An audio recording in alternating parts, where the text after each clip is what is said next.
A dissolução das cortes na Europa, no século XVIII, pode ser vista como um caminho ou a pavimentação de um caminho para a formação da opinião pública dentro do que o Habermas chamou de esfera pública.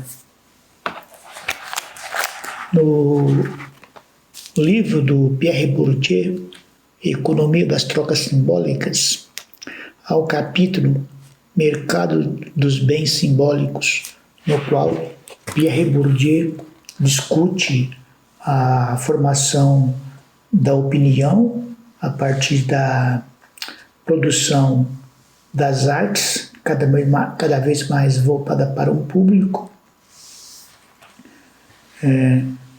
Diz Pierre Bourdieu, nesse capítulo, Mercado dos Bens Simbólicos. Durante toda a Idade Média, em grande parte do Renascimento, também, a vida intelectual e artística esteve sob a tutela da Igreja e das cortes. Então, as cortes é que dominavam as artes, dominavam a produção dos artistas, juntamente com a Igreja. A Igreja e as cortes ditavam valores morais, uma ética e uma estética para as artes. Há uma mudança que se acentua com a dissolução das cortes no século XVIII, principalmente na Europa, que é, então, a liberdade, ou seja, o livramento dos artistas em relação à Igreja e à corte. Então, o artista, ao se livrar da Igreja e da corte, ele se livra também da imposição de uma ética e de uma estética. A arte cortesã, no caso, e os valores morais e éticos da Igreja. A aristocracia mistura-se com a inteligência burguesa. Então, a burguesia começa a se misturar. Há casamentos, inclusive, de pessoas aristocratas com a burguesia, principalmente com a inteligência da burguesia. E isso vai fazer com que surja, a partir daí, um público cada vez mais variado. O artista agora olha para os públicos, ou melhor, o artista olha para um público mais vasto. Ele se liberou da imposição da ética e da estética da Igreja e da corte. Vai assim assumir novos valores, nova ética e nova estética. Ou seja, nada lhe impede de assumir uma ética e uma estética do público, que agora cada vez é mais amplo. O público ao qual ele vai buscar agradar com a sua arte. Ele vai precisar vender a sua arte, porque ele não tem mais o mecenato. O mecenas era a Igreja e também era a corte. Agora, com o público, ele tem que agradar para poder vender a sua arte. Adorno e Horkheimer vão chamar, no célebre ensaio A Indústria Cultural, esse mercado de público para o artista e a relação do artista com esse público de a arte vira mercadoria. A arte vira mercadoria porque agora o artista precisa vender, precisa agradar o público. O público é variado, ele pode fazer novas invenções. Walter Benjamin vai dizer que essa arte tende às massas. É uma arte de mais baixa qualidade do ponto de vista estético. Ele diz que a arte, nesse momento, ela baixa o seu nível. Mas, ao mesmo tempo, Walter Benjamin acha que essa produção de cultura, chamada cultura de massa, a reprodução das obras clássicas, das obras únicas, essa produção ou reprodução do que já existia vai democratizar o acesso das obras de arte para um público que não teria acesso. De algum modo, Walter Benjamin é um pouco mais otimista do que Adorno e Horkheimer. Basta ver o seu célebre ensaio, a obra de arte na era da sua reprodutibilidade técnica, onde ele discute esses assuntos e mostra que há um novo sistema de organização social, cultural, que é o sistema da indústria cultural.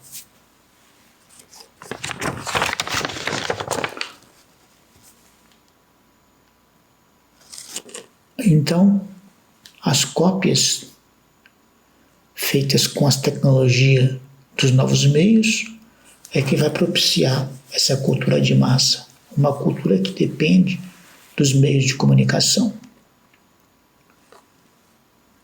No campo político, a dissolução das cortes no século XVIII, ela também tem a ver com a implantação, ela coincide com a implantação de regimes democráticos. Regimes democráticos baseados nos ideais de Montesquieu, a estrutura burocrática de organização dividida nos três poderes: legislativo, o executivo e o judiciário, poderes independentes entre si. Algum tempo depois, o Brasil irá adotar também um modelo com a proclamação da República, não é? A nossa chamada Primeira República, que vai durar de 1889 a 1930 no Brasil. Um regime que foi iniciado com a proclamação da República em 15 de novembro de 1889. E o artista, então, dentro desse sistema, ele passa a ter cada vez mais um público para conquistar. Basta que a sua arte encontre e agrade a esse público. Não tarda em produzir o que será chamado de cultura de massa, não é? Como eu já disse. Uma cultura essa que será rechaçada veementemente pelo filósofo Nietzsche, que não vê nada de positivo na cultura de massa. Ela impede que o homem tenha contato com uma arte robusta, vigorante, que o leve à condição de um super-homem. Cultura de massa seria, então, um empecilho para esse desenvolvimento do espírito forte, do super-homem, aquele que goza a vida, usufrui do que os prazeres da arte podem proporcionar ao espírito e ao crescimento, à elevação. Claro que o modelo do Nietzsche é o modelo grego, né? A tragédia grega. O Nascimento da Tragédia é o seu primeiro trabalho importante, que é sua tese de doutorado. Ele está tendo como modelo a cultura grega antiga, né? Mas o Nietzsche vê na imprensa, no caso do jornal, o único produto da cultura de massa que ele valoriza, porque ele vê que a imprensa poderia promover a democracia na sociedade. O jornal atuaria como um bem social. Essa é a produção artística que são os bens simbólicos, segundo Bourdieu. Os bens simbólicos são as revistas, os folhetins, os romances, as novelas, os melodramas, os best-sellers, as óperas, os filmes, as peças de teatro, né, os HQs. Todos esses produtos as telenovelas, no caso hoje, as séries culturais que nós assistimos no stream. Isso tudo são os bens simbólicos, aqueles que levam um conteúdo, transitam através de elementos estéticos, mas eles levam discursos, trabalhos dos imaginários, circulam ideologias através desses produtos, por isso eles são bens simbólicos. E devemos acrescentar a esses bens simbólicos discutidos por Pierre Bourdieu também os discursos, as peças publicitárias. O discurso publicitário também caminha pelo caminho da persuasão. O discurso publicitário, podemos ver as ideologias, os imaginários coletivos individuais atuando para produzir significação e, sobretudo, discursos na sociedade. Então, a publicidade também é um bem simbólico. Bens simbólicos porque eles religam exatamente os imaginários sociais e os imaginários coletivos. As ideias, as opiniões circulam na esfera pública, né? Essa esfera pública, o conceito que Habermas colocou em discussão no mundo acadêmico e na discussão em geral no Ocidente, a partir da Europa, Estados Unidos, chega até a América Latina. Habermas buscou esse conceito no modelo grego antigo, né? A origem histórica do conceito de público e privado na cultura grega. Ele diz que ela está presente no imaginário europeu através dessa herança, dessa origem grega, né? Então Habermas vai considerar a esfera pública que se desenvolveu com a burguesia, essa burguesia que ganha espaço a partir da dissolução das cortes no século XVIII. Então a burguesia, a inteligência burguesa tem espaço para casar com pessoas nobres, as cortes se dissolvem e a burguesia consegue ter opinião, a formar a sua opinião e a discutir. E a esfera pública, esse conceito, ele abarca, então, segundo Habermas, no mundo moderno europeu, o ambiente privado, familiar, civil. Então, pessoas civis se reúnem para discutir questões do Estado. Então, essa é uma esfera pública que abarca o privado e o público e o privado. Se pessoas se reúnem para discutir questões do Estado, elas podem então ter opinião. Coisa que era mais difícil de ter opinião no mundo das cortes, onde o príncipe ou o rei decidiam as questões de Estado com os ministros. O rei decidia, o príncipe decidia com seus ministros. Então a burguesia vai ganhar espaço, o mundo privado vai interagir de algum modo com esse mundo público, essa esfera pública, né?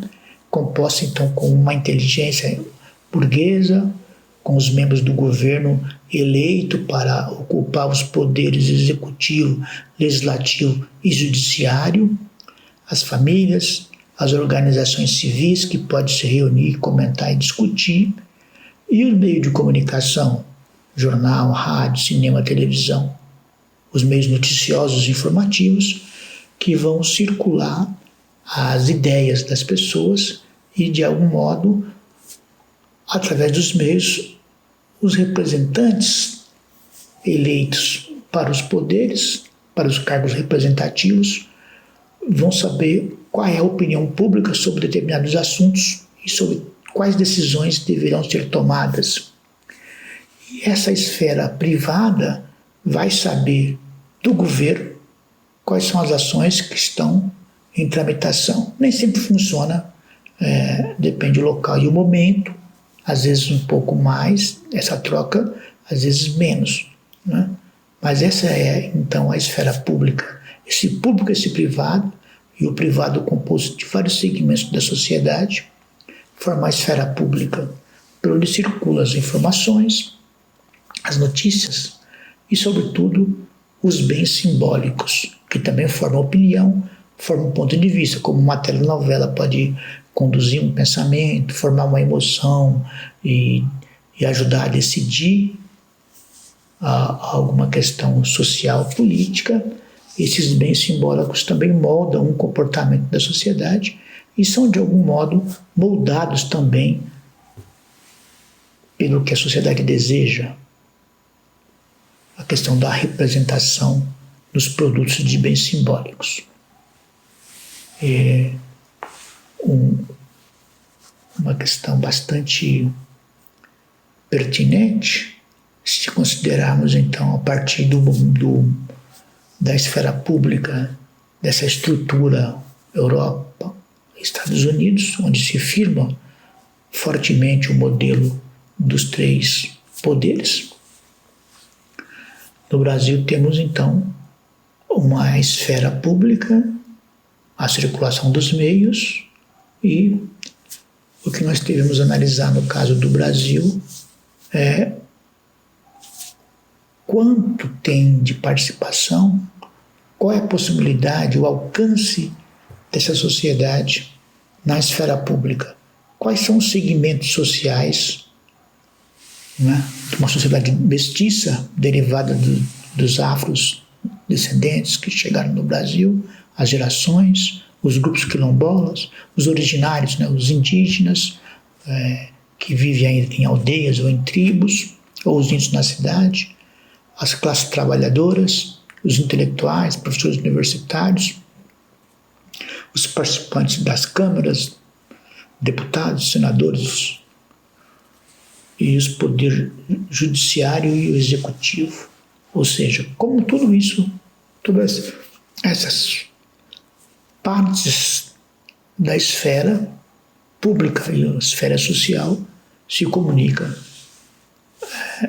hoje no nosso país. Mas partimos do pensamento da ideia de democracia que vem surgindo, vem se construindo a partir da dissolução das cortes no século XVIII até agora.